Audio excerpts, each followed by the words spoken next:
Assalamualaikum Sobat Seleb. Kan apa yang jadi kata-kata netizen fan-fan Farel, saya ucapkan terima kasih. Saya ini juga mau menerangkan apa perihal yang harus dilakukan sama Rais sebagai manajernya Farel. Yang dibilang bahwa manajernya Farel itu yang sangat bertanggung jawab, iya memang saya akui. Tapi apapun yang dilakukan itu memang kewajiban dia. Contoh seperti untuk pendidikan sekolah, kebutuhan artis, tentang pakaian, pendidikan rohani juga, itu memang sudah kewajiban dia yang telah tertulis di dalam perjanjian saya waktu itu sama Rais. Kita juga nanti akan ada perlindungan dari Komisi Perlindungan Anak segala macam. Saya bukan diam aja untuk menghadapi orang seperti itu, ya nggak bisa tanpa bukti, ya. Karena saya sudah menjalani ini sudah hampir masuk tahun keempat. Jadi di kontrak yang pertama ini saya belum bertanggung jawab soal pendidikan Farel. Dan dari itu, ya, saya sudah mulai mengurus. Nah, di kontrak yang kedua, pada saat kita kontrak yang kedua, akhirnya Pak Ribut selaku pengacara kita saat itu, ya sudahlah, untuk terkait pendidikan Farel biarlah saya yang mengurus karena selama ini juga saya yang mengurus gitu loh. Nanti mungkin Pak Ribut bisa ngomong juga seperti apa gitu loh. Jadi di Jakarta itu Farel itu semua menggunakan fasilitas saya, entah itu apartemen saya, kendaraan saya, bahkan semua itu makanan, listrik, semua itu saya nggak pernah tagih ke Farel. Beda dengan sebelumnya. Sebelumnya Farel mungkin entah itu biaya laundry baju segala macam mungkin masuk ke biaya operasional perusahaan segala macam. Tapi saya enggak, karena saya tidak melakukan hal itu ke Farel. Nah, Farel itu sebenarnya satu anak yang bukan tugasnya itu menafkahi keluarga sebenarnya. Itu secara hukum itu tidak benar. Awal permasalahan adalah, ya, ketika Farel menanyakan itu sertifikat dia, haknya dia, itu awal-awal permasalahan. Gitu. Jadi selama ini Farel sampai detik ini itu Farel selalu mengirim uangnya itu untuk keluarganya. Itu untuk keluarganya memang Farel menggunakannya. Jadi biaya makan di Jakarta segala macam itu semuanya tanggungan saya. Kalau dihitung-hitung dari potongan itu jauh sekali. Farel itu ya jajan sehari aja jajannya itu 200 sampai dengan 1 juta kadang. Entah itu waktu di Banyuwangi dan waktu di Jakarta pun seperti itu gitu. Sebenarnya saya udah mulai risih sebenarnya. Saya udah nggak mau sebenarnya melayani ya. Jadi saya sudah ingin langsung ke ranah hukum aja gitu, biar diselesaikan secara ranah hukum. Entah apa itu kebiasaan mereka nanti akan terungkap semua di situ. Oh ternyata kebiasaannya ini pantesan Farel trauma, gitu ya. Jadi nanti akan terbongkar semua apa kebiasaan dari keduanya, akan terbongkar semua. Ya, sedikit serak suara ya. Pak Joko yang terhormat, ya, kita sudah membuat 2 kali kontrak. Ya, di kontrak yang pertama tidak ada saya bertanggung jawab soal pendidikan Farel, ya. Nah, karena Pak Joko dan Bu Siti tidak pernah mau terlibat dengan pendidikan Farel, akhirnya saya dengan Pak Ribut pengacara kita pada saat itu berkesepakatan ya sudahlah biar saya aja yang bertanggung jawab terkait pendidikan Farel. Karena setiap kali saya melibatkan, contoh pada saat mendaftarkan Farel, Bu Siti saya ajak tuh ke sekolah, tapi alasannya kurang sehat, demam atau segala macam. Karena kalian selama ini nggak mau terlibat soal pendidikan segala macam. Kamu aja yang urus bro. It's okay. Ya. Farel itu di Jakarta itu semuanya menggunakan fasilitas saya. Ya, dari sebelum kita kontrak, dari pada saat masa sama 905 itu Farel itu sudah numpang di saya. Itu belum saya yang menjadi manajer Farel atau manajemen Farel, belum. itu saya dengan ikhlas memfasilitasi Farel, mobil saya, apartemen saya. Itu belum tertuang di kontrak. Tapi karena tidak ada yang mengurus sekolah Farel, akhirnya saya dan Pak Ribut ngomong, ya sudah Pak Ribut, nggak apa-apa, biar saya aja yang mengurus Farel, sekolah pendidikannya Farel gitu. Jadi di kontrak yang pertama tidak ada tertuang kewajiban saya mengurus pendidikan Farel, Pak Joko yang terhormat gitu loh. Karena saya kasihan takutnya Farel ini tidak terurus pendidikannya. Karena Pak Joko sendiri ngomong, aku nggak mau bro, kamu aja yang ngurus-ngurus itu, karena kalian nggak pernah mau terlibat. Ke sekolah Farel aja, saya ajak masuk naik ke atasnya, Pak Joko juga nggak pernah mau masuk gitu loh. Ya, jadi sebelum saya menjadi manajer Farel, Farel itu sudah menikmati fasilitas dari saya, entah itu mobil kendaraan saya dan apartemen saya. Masih ingat kan ketika apartemen yang lama itu harus dikosongkan, barang-barang Farel itu saya bawa ke apartemen pribadi saya, dan saya itu belum menjadi manajemennya Farel gitu loh. Ya, itu yang kita tuangkan setelah kita bicarakan sama Pak Ribut, karena kalian nggak pernah mau ngurus sekolah Farel waktu itu. Ya sudah, tuangkan saja di kontrak itu biar saya ngurus pendidikannya gitu. Ya, Pak Joko yang terhormat, mungkin itu dipahami lagi. Kok sebelum dia menjadi manajemen Farel masih tetap menggunakan fasilitas mobil saya, apartemen saya, itu kan belum jadi haknya, tanggung jawabnya saya.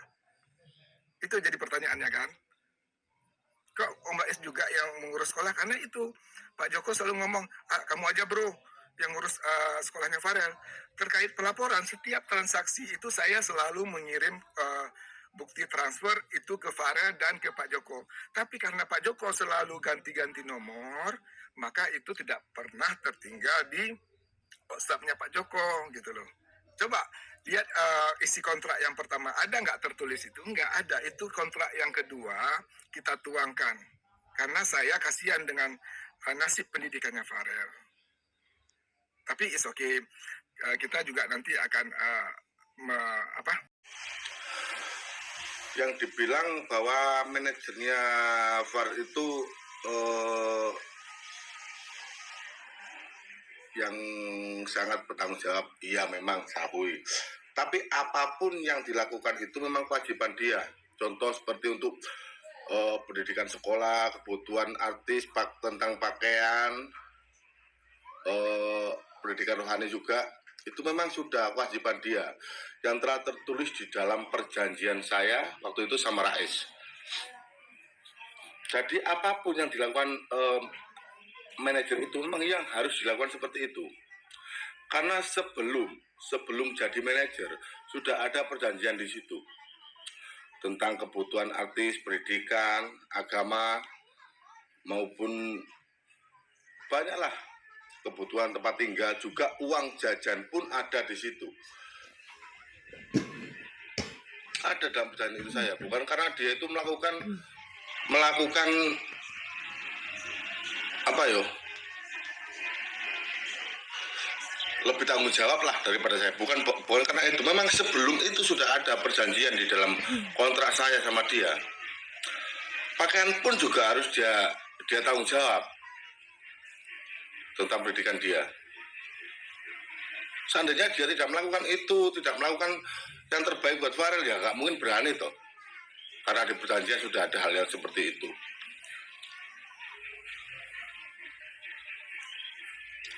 Dia itu wajar-wajar saja menurut saya, bukan dia yang terbaik, itu bukan. Memang kewajiban dia untuk melakukan seperti itu. Di dalam kontrak saya itu tertulis sebagai mana kewajiban manajer itu. Ya, tentang artis lah, tentang kebutuhan artis, makan, tempat tinggal. Itu memang kewajiban dia yang memenuhi. Juga itu sudah tertera dalam kontrak saya sama dia. Bukan karena dia itu lebih tanggung jawab, bukan. Seandainya nggak ada tertulis kontrak seperti itu, ya nggak mungkin dia lakukan seperti itu. Banyak sekali netizen bilang katanya Rais itu ayah yang tanggung jawab, mementingkan pendidikan, mementingkan kerohanian lah dibilang. Ya memang harus dilakukan seperti itu. Karena sebelum jadi manajer, dia sudah tanda tangan kontrak sama saya. Apapun yang jadi kebutuhan Farel dalam ke bidang artisan, semuanya itu yang tanggung jawab Rais, bukan saya lagi. Saya ngasih tahu, agar sampai nggak salah paham tentang baju tempat tinggal di Jakarta itu ya. Memang sudah kewajiban dia yang untuk memfasilitasi. Bahkan sampai uang jajan pun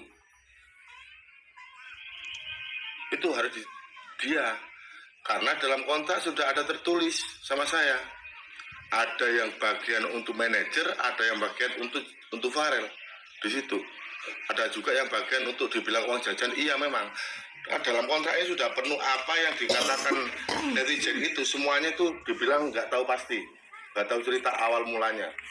Saya itu ada 2 kontrak. Ya, yang kontrak yang pertama itu saya tidak ada bertanggung jawab soal pendidikan Farel. Tapi dari sebelum itu saya selalu bertanggung jawab soal pendidikan Farel karena saya semua yang mengurus.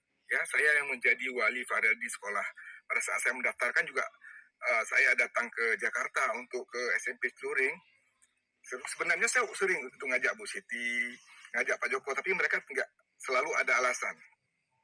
Selalu ada alasan karena kebiasaan-kebiasaan mereka yang saya sudah tahu semua lah. Mungkin suatu saat nanti saya akan ungkapkan, entah itu di podcast, entah itu di video ini, entah itu di pengadilan. Karena hal ini memang sudah harus melibatkan pihak hukum. Ya, kita juga nanti akan ada perlindungan dari Komisi Perlindungan Anak segala macam. Saya bukan diam aja untuk menghadapi orang seperti itu ya, nggak bisa tanpa bukti. Ya, karena saya sudah menjalani ini sudah hampir masuk tahun keempat. Jadi di kontrak yang pertama ini Farel saya belum bertanggung jawab soal pendidikan Farel. Dan dari itu ya saya sudah mulai mengurus. Nah, di kontrak yang kedua, pada saat kita kontrak yang kedua akhirnya Pak Ribut selaku pengacara kita saat itu, ya sudahlah, untuk terkait pendidikan Farel biarlah saya yang mengurus karena selama ini juga saya yang mengurus gitu loh. Nanti mungkin Pak Ribut bisa ngomong juga seperti apa gitu loh. Jadi di Jakarta itu Farel itu semua menggunakan fasilitas saya, entah itu apartemen saya, kendaraan saya, bahkan semua itu makanan, listrik, semua itu saya nggak pernah tagih ke Farel. Beda dengan sebelumnya. Sebelumnya Farel mungkin entah itu biaya laundry baju segala macam mungkin masuk ke biaya operasional perusahaan segala macam. Tapi saya enggak, karena saya tidak melakukan hal itu ke Farel. Nah, Farel itu sebenarnya satu anak yang bukan tugasnya itu menafkahi keluarga sebenarnya. Itu secara hukum itu tidak benar. Awal permasalahan adalah ya, ketika Farel menanyakan itu sertifikat dia, haknya dia. Itu awal-awal permasalahan. Jadi selama ini Farel sampai detik ini itu Farel selalu mengirim uangnya itu untuk keluarganya.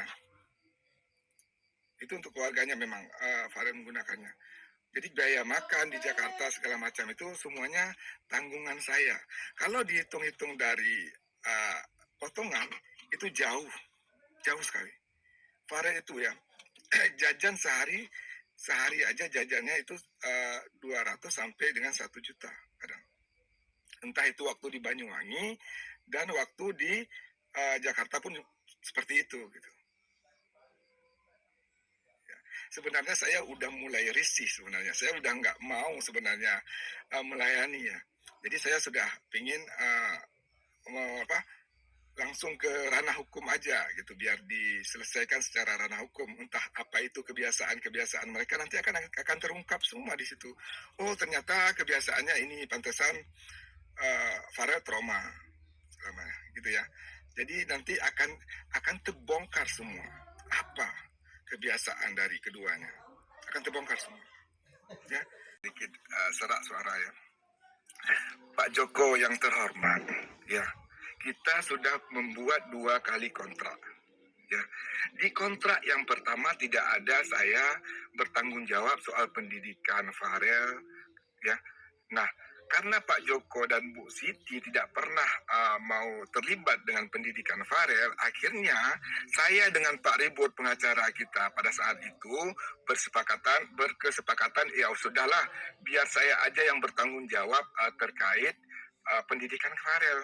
Karena setiap kali saya melibatkan, contoh pada saat mendaftarkan Farel, Bu Siti, saya ajak tuh ke sekolah, tapi alasannya kurang sehat, demam, atau segala macam. Karena kalian selama ini nggak mau terlibat soal pendidikan segala macam. Kamu aja urus bro, kamu aja yang urus bro. It's okay. Ya, Farel itu di Jakarta itu semuanya menggunakan fasilitas saya. Ya, dari sebelum kita kontrak, dari pada saat masa sama 905 itu Farel itu sudah numpang di saya. Itu belum saya yang menjadi manajer Farel atau manajemen Farel, belum. Itu saya dengan ikhlas memfasilitasi Farel, mobil saya, apartemen saya. Itu belum tertuang di kontrak. Tapi karena tidak ada yang mengurus sekolah Farel, akhirnya saya dan Pak Ribut ngomong, ya sudah Pak Ribut, nggak apa-apa, biar saya aja yang mengurus Farel, sekolah pendidikannya Farel, gitu. Jadi di kontrak yang pertama tidak ada tertuang kewajiban saya mengurus pendidikan Farel, Pak Joko yang terhormat, gitu loh. Karena saya kasihan, takutnya Farel ini tidak terurus pendidikannya. Karena Pak Joko sendiri ngomong, aku nggak mau bro, kamu aja yang ngurus-ngurus itu. Karena kalian nggak pernah mau terlibat. Ke sekolah Farel aja, saya ajak masuk naik ke atasnya, Pak Joko juga nggak pernah mau masuk, gitu loh. Ya, jadi sebelum saya menjadi manajer Farel, Farel itu sudah menikmati fasilitas dari saya, entah itu mobil kendaraan saya dan apartemen saya. Masih ingat kan ketika apartemen yang lama itu harus dikosongkan, barang-barang Farel itu saya bawa ke apartemen pribadi saya dan saya itu belum menjadi manajemennya Farel, gitu loh. Ya, itu yang kita tuangkan setelah kita bicarakan sama Pak Ribut, karena kalian nggak pernah mau ngurus sekolah Farel waktu itu. Ya sudah, tuangkan saja di kontrak itu biar saya yang ngurus pendidikannya, gitu. Ya, Pak Joko yang terhormat, mungkin itu dipahami lagi. Kok sebelum dia menjadi manajemen Farel masih tetap menggunakan fasilitas mobil saya, apartemen saya, itu kan belum jadi haknya, tanggung jawabnya saya. Itu jadi pertanyaannya kan. Kok Om Bais juga yang mengurus sekolah? Karena itu Pak Joko selalu ngomong, kamu aja bro yang ngurus sekolahnya Farel. Terkait pelaporan, setiap transaksi itu saya selalu mengirim bukti transfer itu ke Farel dan ke Pak Joko. Tapi karena Pak Joko selalu ganti-ganti nomor, maka itu tidak pernah tertinggal di WhatsApp-nya Pak Joko, gitu loh. Coba lihat isi kontrak yang pertama, ada nggak tertulis itu? Nggak ada. Itu kontrak yang kedua kita tuangkan. Karena saya kasihan dengan nasib pendidikannya Farel. Tapi it's okay. Kita juga nanti akan